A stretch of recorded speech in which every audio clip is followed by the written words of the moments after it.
तो दोस्तों मूवी की शुरुआत में हम एक ब्लैक पर्सन को देखते हैं जो कि रोड साइड पे वॉक कर रहा था। अब मैं स्पेसिफिकली ब्लैक इसीलिए बोल रहा हूँ बिकॉज इस फिल्म में स्किन कलर और रेसिज्म की इम्पोर्टेंस बहुत है। सो उस ब्लैक इंसान के बगल में एक वाइट कार आके रुकती है एंड देन वी सी कि कोई अनजान इंसान उस कार से निकलकर इस ब्लैक पर्सन को किडनैप कर लेता है। सीन चेंज होती है and yet again we see another black guy जिसका नाम क्रिस वॉशिंगटन था। क्रिस की गर्लफ्रेंड का नाम रोज था और रोज एक वाइट लड़की थी। बाय प्रोफेशन क्रिस एक फोटोग्राफर था और रोज बताती है कि क्रिस उसका पहला ब्लैक बॉयफ्रेंड है। रोज वांटेड कि क्रिस उसके फैमिली से मिले और Chris was a bit nervous because Rose के फैमिली को पता नहीं था कि Chris is a black guy. Rose के पेरेंट्स के घर जाने से पहले क्रिस अपने फ्रेंड रॉड को फोन करता है ताकि वो उसके कुत्ते सिड का ख्याल रख सके। Rod was also a black guy जो कि पुलिस डिपार्टमेंट में काम करता था। एनीवेज रोज अपने कार में क्रिस को अपने पेरेंट्स के घर की तरफ ले जाती है जहाँ रास्ते में उसके कार से एक हिरन टकरा जाती है। इस टक्कर से हिरन की वहीं मौत हो जाती है and they immediately call A police. अब हालांकि कार रोज चला रही थी, पुलिस बार बार क्रिस से उसकी लाइसेंस मांग रहा था। रोज इस बात पे बहुत गुस्सा होती है बिकॉज शी थॉट कि Chris is a black guy and that police was a white guy और इसलिए वो क्रिस को परेशान करने की कोशिश कर रहा था। रोज के गुस्से होने के कारण पुलिस उन्हें वहां से जाने देती है एंड फाइनली ये दोनों पहुंच जाते हैं रोज के पेरेंट्स के घर। रोज के पिता का नाम डीन आर्मिटेज था और उसकी माँ का नाम मिसी आर्मिटेज था। डीन और मिसी दोनों बहुत ही फन लविंग लोग थे और वो एकदम खुले दिल से क्रिस को एक्सेप्ट करते हैं। डीन तो ये तक बोलते हैं कि वो ओबामा को तीसरी बार भी वोट देते बिकॉज उनके हिसाब से Obama was the best president. बातों बातों में हमें पता चलता है कि डीन वॉज ए न्यूरोसर्जन और मिसी वॉज ए साइकियाट्रिस्ट।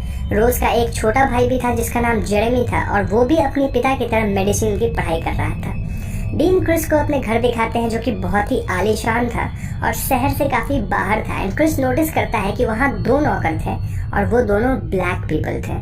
इससे पहले क्रिस कुछ सोच पाता, डीन खुद उसे बोलते हैं कि ये दोनों सर्वेंट्स उनके माँ बाप का ख्याल रखते थे and after their death dean ने इन दोनों को हमेशा के लिए यहाँ रख लिया बिकॉज उनके पास जाने के लिए और कोई जगह नहीं थी।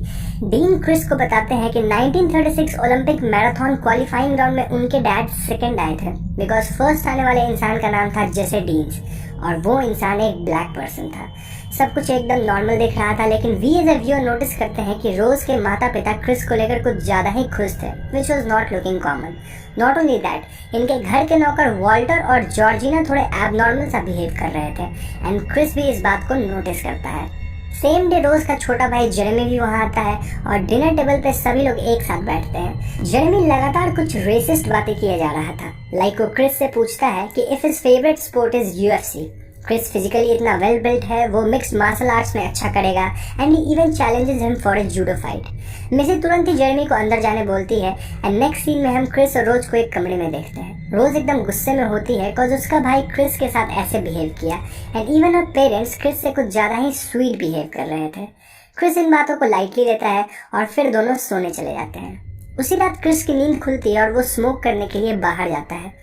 वहाँ वो इस घर के सर्वेंट वॉल्टर को बहुत तेजी से अपनी तरफ दौड़ते हुए देखता है एंड इससे पहले कि वो उससे टकराता वॉल्टर अपनी दिशा बदलकर दूसरी तरफ दौड़ने लगता है। नॉट ओनली दैट जॉर्जिना भी अपने कमरे में खुद को बहुत ही एबनॉर्मल तरीके से निहार रही थी। क्रिस फौरन ही घर के अंदर वापस आता है जहाँ उसे रोज की मां मिसी एक चेयर पे बैठी हुई दिखती है। मिसी क्रिस को अपने पास बिठाती है और वो उसे ये बोलकर हिप्नोटाइज करने लगती है कि इस प्रोसेस से उसके सिगरेट पीने की आदत छूट जाएगी। मिसी बार बार एक कप में चम्मच घुमा रही थी और वो क्रिस से उसकी माँ के बारे में पूछने लगती है। हम देख पाते हैं कि क्रिस हिप्नोटाइज हो रहा था और उसे ऐसा महसूस हो रहा था कि वो किसी अंधेरे प्लेस में नीचे गिरता जा रहा है। इस प्लेस को मिसी द संकन प्लेस बुलाती थी एंड क्रिस अपने शरीर को हिला भी नहीं पा रहा था। फिर अचानक से हम क्रिस को अपने कमरे में देखते हैं जहाँ वो झटके से उठता है और उसे ऐसा लगता है कि उसने कोई बुरा सपना देखा है। So next day Chris garden में वॉल्टर से मिलता है जो उसे लास्ट नाइट के लिए अपोलोजाइज करता है। वॉल्टर बोलता है कि वो दौड़कर एक्सरसाइज कर रहा था और वो ये भी बोलता है कि लास्ट नाइट क्रिस मिसी के ऑफिस में काफी देर तक था।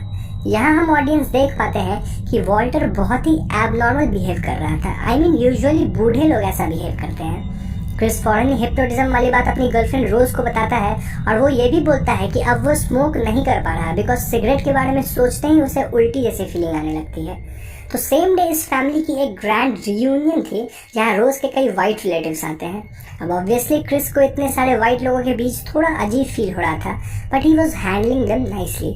ये सभी वाइट लोग क्रिस के साथ अजीब बिहेव कर रहे थे। लाइक कभी वो क्रिस के बॉडी को फील करके उसकी तारीफ करते थे, सेइंग कि how well built he is, तो कभी उससे ये पूछते थे कि क्या वो गोल्फ खेलता है। It was very strange because ऐसा सवाल अक्सर वही लोग कर रहे थे जो काफी बूढ़े थे। मूविंग ऑन, क्रिस को वहाँ उस पार्टी में फाइनली एक ब्लैक इंसान दिखता है जिसका नाम एंड्रू लोगन किंग था। लेकिन एंड्रू भी थोड़ा अजीब ही बिहेव कर रहा था। उसने एक बूढ़े वाइट पर्सन की तरह खुद को ड्रेस किया था और उसके बातचीत करने का तरीका भी एकदम अलग था, जैसे एक वाइट लोग बोलते हैं। नॉट ओनली दैट, उसकी बीवी उससे ऑलमोस्ट 30-40 साल बड़ी थी जो कि एक वाइट लेडी थी। अब दोस्तों, मुझे एंड्रू लोगन किंग को देखकर ऐसा लगा कि ये वही इंसान था जिसे हम मूवी के फर्स्ट सीन में किडनैप होते देखते हैं। जस्ट दैट अब इसकी मूछें नहीं थी और इसका पहनावा अलग हो गया था। I am not sure about this, so please correct me if I am wrong. तो इसके बाद क्रिस मिलता है जिम हडसन नाम के इंसान से जो क्रिस को पहले से ही जानता था। जिम अंधा था और प्रोफेशन वाइज वो एक फोटो गैलरी चलाता था जिसका नाम हडसन गैलरी था। इस गैलरी में क्रिस भी अपने फोटोज को ऑक्शन के लिए डालता था and that is why Jim knew कि क्रिस कौन है। जिम बताता है कि उसे भी एक फोटोग्राफर बनना था लेकिन his I was not that good. More over वो कुछ ही दिन एज ए फोटोग्राफर काम करने के बाद अंधा हो गया था एंड तब से वो हडसन गैलरी चलाने लगा। Chris was feeling bad for Jim because Jim अपने ड्रीम्स को अचीव नहीं कर पाया था। तो इसके बाद हम क्रिस को वापस घर के अंदर जाते देखते हैं जहाँ ढेर सारे वाइट पीपल आपस में बात कर रहे होते हैं। लेकिन जैसे ही क्रिस उनको क्रॉस करके ऊपर जाता है सभी लोग अचानक से चुप हो जाते हैं, मानो वो बस क्रिस को दिखाने के लिए आपस में बातें करने का नाटक कर रहे थे। तो जब क्रिस कमरे में पहुंचता है तो उसे अपना फोन चार्जिंग से डिस्कनेक्टेड दिखता है जिसके कारण his phone was out of use. वो रोज को बोलता है कि जरूर जॉर्जिना ने ऐसा किया होगा, maybe because Georgina hates Chris. इसके बाद क्रिस अपने फोन को चार्ज पे डालता है और वो अपने पुलिस फ्रेंड रॉड को कॉल करता है। वो रॉड को बताता है कि लास्ट नाइट रोज की मदर ने उसने हिप्नोटाइज किया था और यहाँ जितने भी ब्लैक लोग हैं वो सब दिखते तो यंग है लेकिन उनका हाव भाव एक बूढ़े इंसान की तरह है। रॉड क्रिस को तुरंत वहाँ से निकलने बोलता है क्योंकि उसे लगता है कि ये वाइट लोग ब्लैक पीपल को हिप्नोटाइज करके उन्हें अपना स्लेव बना लेते हैं। क्रिस फोन पे बातें ही कर रहा होता है कि वहाँ जॉर्जिना आके क्रिस से माफी मांगती है।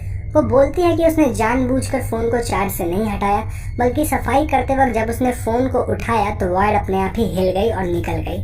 क्रिस भी उसका कंप्लेन करने के लिए अपोलोजाइज करता है और वो बोलता है कि he is just nervous because there are too many white people around. इस बात पे हम जॉर्जिना को अजीब सा रिएक्शन देते हुए देखते हैं। I mean, ऐसा लग रहा था कि वो कुछ बोलने की कोशिश कर रही है लेकिन उसके मुंह से आवाज नहीं निकल पा रही है। उसकी आंखों में आंसू भी थे लेकिन जब वो बोलती है तो वो अगेन एक बूढ़ी औरत की तरह कुछ अलग ही बात बोलती है, एज इफ उसका शरीर कोई और है और उसके शरीर के अंदर कोई और है। क्रिस को बहुत अजीब फील होता है और वो बाहर एंड्रू लोगन किंग की फोटो लेने जाता है बिकॉज उसे ऐसा लगता है कि उसने एंड्रू को पहले कहीं देखा है। फोटो लेते वक्त फ्लैश चमक जाती है और हम एंड्रू का एक्सप्रेशन चेंज होते हुए देखते हैं। उसके नाक से खून निकल रहा था और वो अचानक से क्रिस पे हमला कर देता है। वो बार बार चिल्ला रहा था get out get out. And इस सीन को देखकर हम व्यूअर्स 100% श्योर हो जाते हैं कि यहाँ कुछ तो गड़बड़ जरूर है। सभी लोग एंड्रू को एक कमरे में ले जाते हैं जहाँ से निकलने के बाद वो वापस ठीक हो गया था एंड अगेन एक बूढ़े इंसान की तरह जोक्स मार रहा था। इस सीन के बाद रोज क्रिस को अपने साथ वॉक पे ले जाती है जहाँ क्रिस रोज को अपने बचपन की कहानी सुनाता है। क्रिस बताता है कि जब वो 11 साल का था तो उसकी मॉम की एक्सीडेंट हो गई थी जिसमें उनकी मौत हो गई थी। उस रात क्रिस की मॉम घर नहीं आई थी एंड क्रिस 911 पे कॉल करने के बजाय टीवी देख रहा था because he was addicted to TV.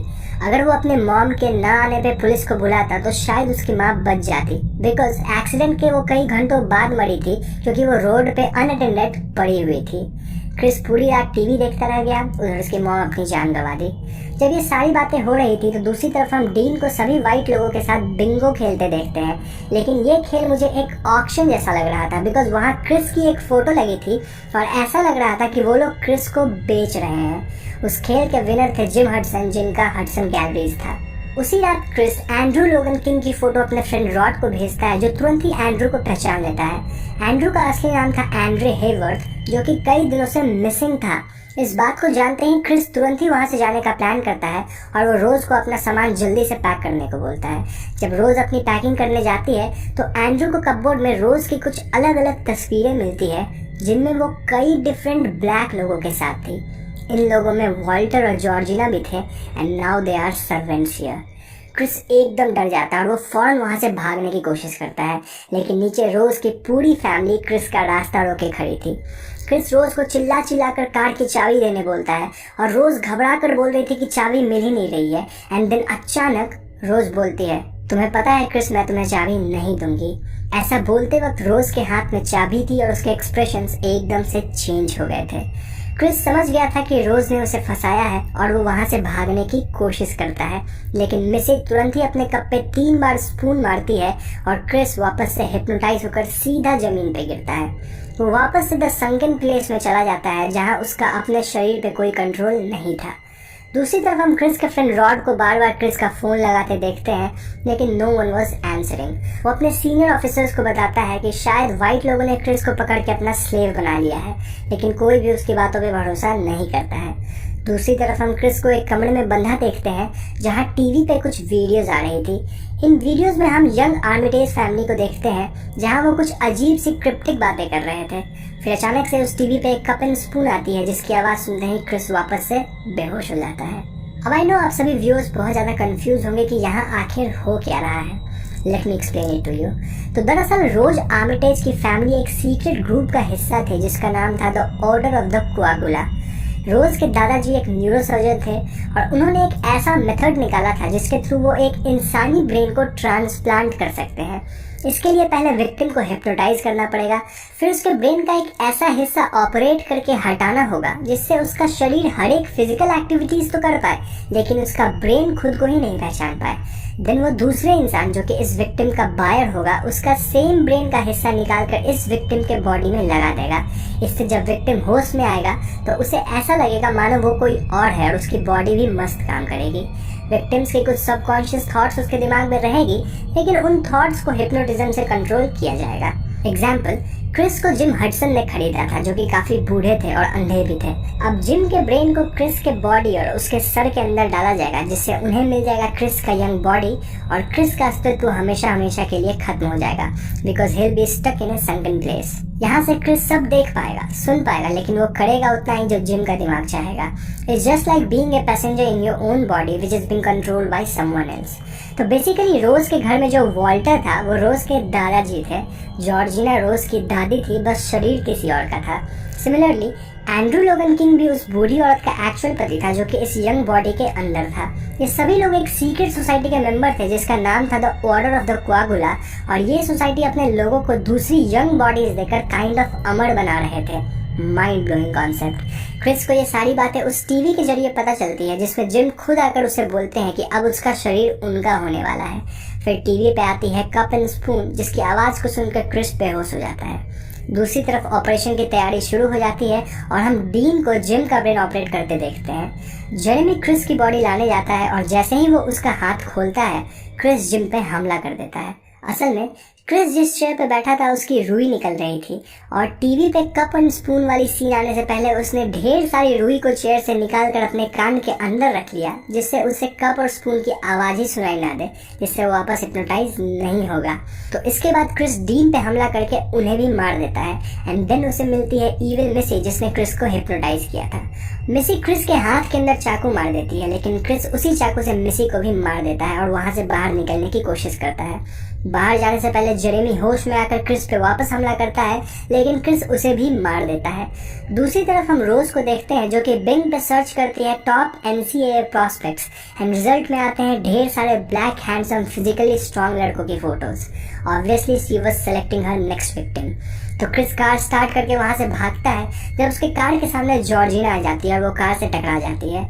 इस आवाज को सुनकर रोज एक गन से क्रिस पे हमला करती है लेकिन क्रिस जल्दी से जॉर्जिना की बॉडी को कार में रखकर वहां से भागता है। नाउ सिंस जॉर्जिना रोज की ग्रैनी थी वो क्रिस पे ये बोल के हमला कर देती है कि क्रिस ने उनके पूरे परिवार को मार डाला।